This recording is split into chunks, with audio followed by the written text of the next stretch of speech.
Hello everyone, welcome back to your favorite YouTube channel, Easy English with Mridul.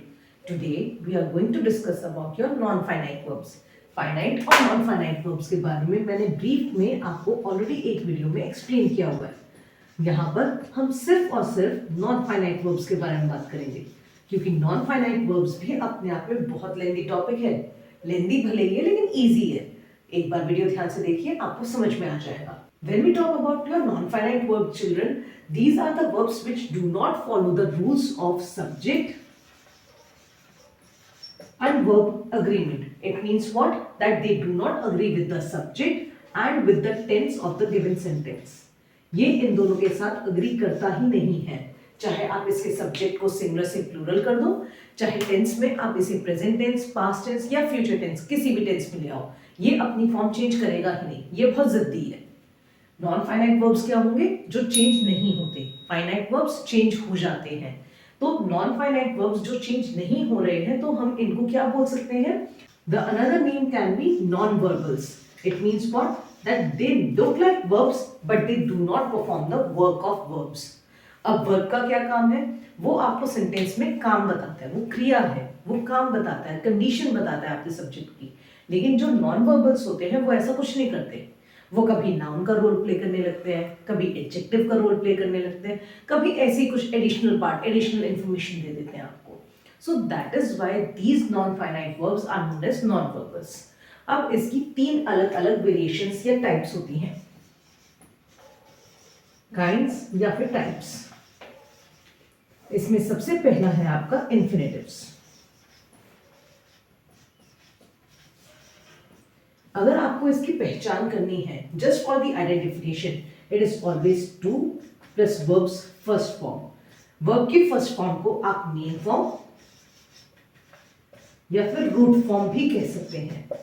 मतलब जो आपने पढ़ा होगा ना वर्ब के अलग अलग फॉर्म्स, फर्स्ट, सेकंड, थर्ड, तो उसकी जो फर्स्ट फॉर्म होती है उससे पहले अगर हम टू लगा दें और वो हमारे सेंटेंस में हमारे सब्जेक्ट के नंबर के अकॉर्डिंग या हमारे टेंस के अकॉर्डिंग चेंज ना हो, then this 2 plus verbs first form will be termed as your infinitive. For example, I like to make videos. मुझे वीडियोस बनाना पसंद है। अब यहाँ पे I मेरा प्लूरल सब्जेक्ट है, राइट? तो इसमें लाइक आया। अब अगर I की जगह मैं मृदुल कर दूं तो लाइक की जगह तो लाइक्स आ जाएगा, हमने प्रेजेंट टेंस में पढ़ा है। लेकिन टू मेक वीडियोस जो है ये तो ऐसा का ऐसे ही रहेगा ना। और टू प्लस वर्ब की first form that is make, this will be your infinitive, right? और वीडियोस क्या है? That is your noun, right? So this way to make will become my infinitive.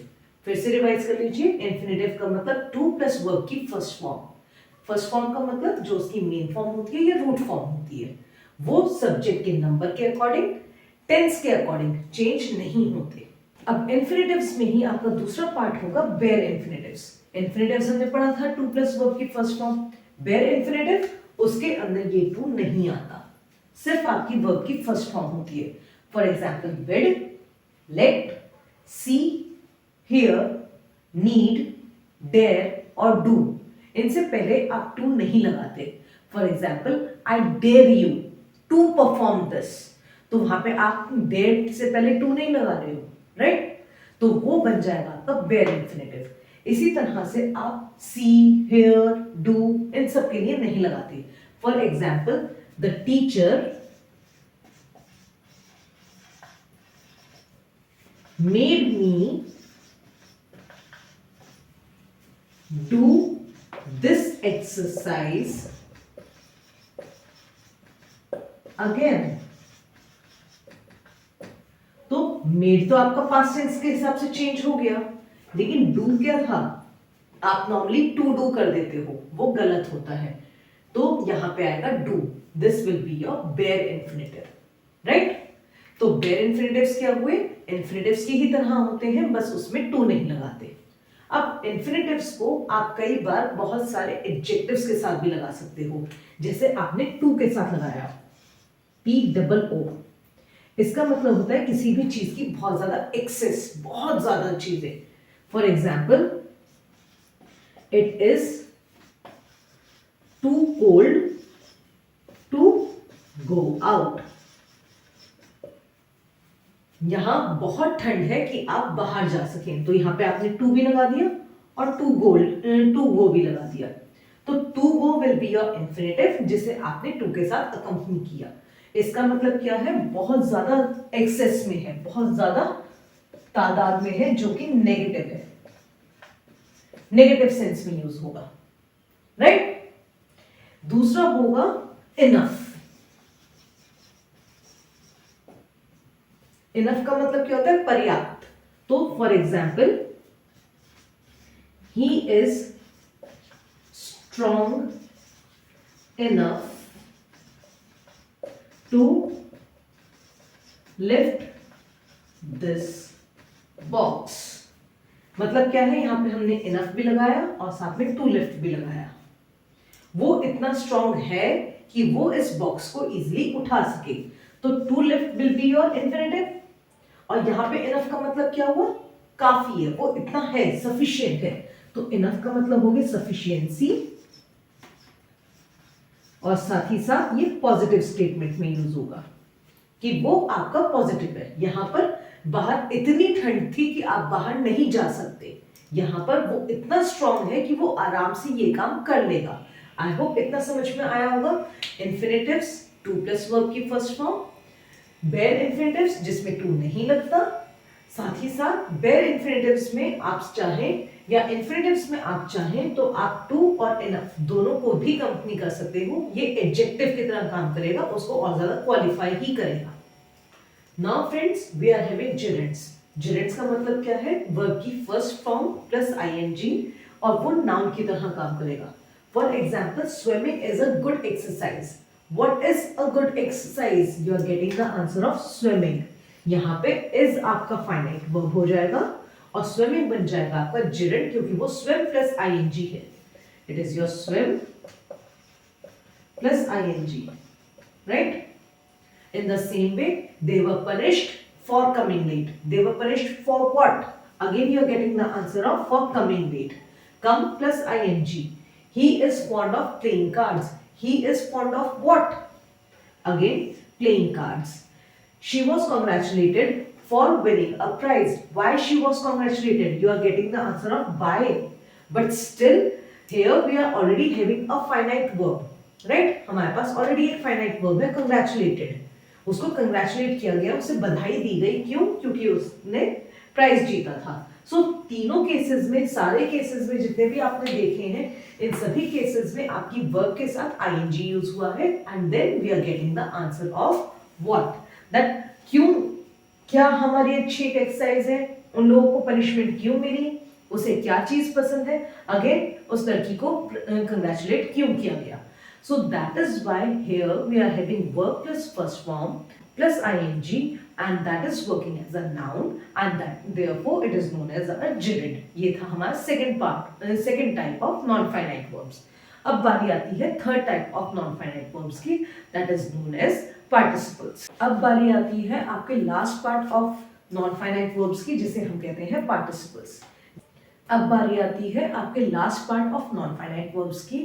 जैसे हमने इन्फिनेटिव्स में सीखा था टू प्लस वर्ब की फर्स्ट फॉर्म, जेरेंट्स में सीखा था वर्ब की फर्स्ट फॉर्म प्लस आईएनजी, लेकिन हमें साथ में ये भी याद रखना पड़ेगा that gerunds are used as verb plus first form but as your noun. वो नाउन की तरह काम करते हैं, वो किसी का नाम बताते हैं। बट पार्टिसिपल्स में जैसे तीन मेन कैटेगरीज आपको बोर्ड पे दिख रही होंगी। Present participle is same as gerunds, verb की फर्स्ट फॉर्म प्लस आईएनजी ही है, लेकिन यहां पर वो एडजेक्टिव की तरह काम कर रहा है।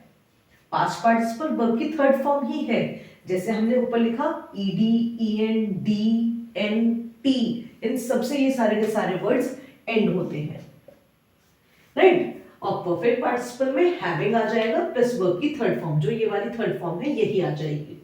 For example, leaking taps must be repaired. टपकते हुए जो नल होते हैं जिनसे पानी टपकता है उनको हमें ठीक कराना जरूरी है। तो किस तरह की, what kind of taps we are talking about? We are talking about the leaking taps. तो यहाँ पे ये जेरेंड नहीं होगा, यहाँ पे ये आपका प्रेजेंट पार्टिसिपल होगा, क्योंकि ये एडजेक्टिव की तरह काम कर रहा है। Driven by fury he fired a shot. गुस्से में इतना ज्यादा आग बबूला हो गया वो इंसान कि उसने एकदम से फायर कर दिया, उसने एकदम से शूट कर दिया। तो ड्रिवन ईएन से एंड हो रहा है, ड्राइव, ड्रोव, ड्रिवन आपने तीनों फॉर्म्स पढ़ी है, वर्ब की थर्ड फॉर्म भी है। तो ईएन से एंड होने वाला वर्ड वर्ब की तरह काम नहीं हो रहा है। ही फायर्ड अ शॉट, उसने हवा में या कहीं पर भी उसने एक फायर कर दिया, उसने वहां पे वो वर्ब है, जबकि ये आपका एडजेक्टिव है क्योंकि उसे इतना गुस्सा आ गया, कितना गुस्सा आ गया। Having finished their homework, the children went out to play. अपना होमवर्क करने के बाद बच्चे बाहर चले गए खेलने के लिए। तो जब आप परफेक्ट पार्टिसिपल की बात करोगे ना, ये चीज ध्यान रखना that we are talking about some actions or those actions which have been completed, जो पूरे हो गए हैं। तो यहाँ पे दो एक्शंस हुए हैं कि पहला तो होमवर्क फिनिश हो गया और दूसरा बच्चे चले गए। तो दोनों के दोनों सेंटेंसेस में, दोनों पार्ट्स में आपको काम कंप्लीट होता हुआ दिखाई देगा कि एक काम पूरा हो गया, उसके बाद दूसरा काम हो रहा है। तो this was all for this video, children, that we are having three main types of non-finite verbs, that is infinitives, gerunds and participles. तीनों के तीनों अलग अलग तरीके से आप आइडेंटिफाई कर सकते हो। इन्फिनिटिव्स में टू प्लस वर्ब की फर्स्ट फॉर्म, gerunds में वर्ब की first form plus ING, but it will be working as your noun. And lastly, we are having participles. Participles में again तीन category, present participle, past participle और perfect participle. Present participle बिल्कुल gerund की तरह है, verb की first form plus ing, बस उसके अंदर पहले वो noun की तरह काम कर रहा था, अब वो adjective की तरह काम कर रहा है। Participles mainly adjective की तरह ही काम करते हैं। Past participle is your verb's third form. आप इन्हें एडजेक्टिव वर्बल्स भी कह सकते हैं क्योंकि ये एडजेक्टिव की तरह काम करते हैं। And lastly we are having perfect participle, जिसमें हैविंग प्लस वर्ब की थर्ड फॉर्म, दोनों के दोनों वर्ड्स अंडरलाइन होंगे, दोनों के दोनों वर्ड्स हाईलाइट होंगे। केवल हैविंग आपको परफेक्ट पार्टिसिपल नहीं है और फिनिश्ड आपको परफेक्ट पार्टिसिपल नहीं है। हैविंग फिनिश्ड दोनों कंबाइन में आपने मार्क करे तब जाके वो आपका परफेक्ट पार्टिसिपल बनेगा।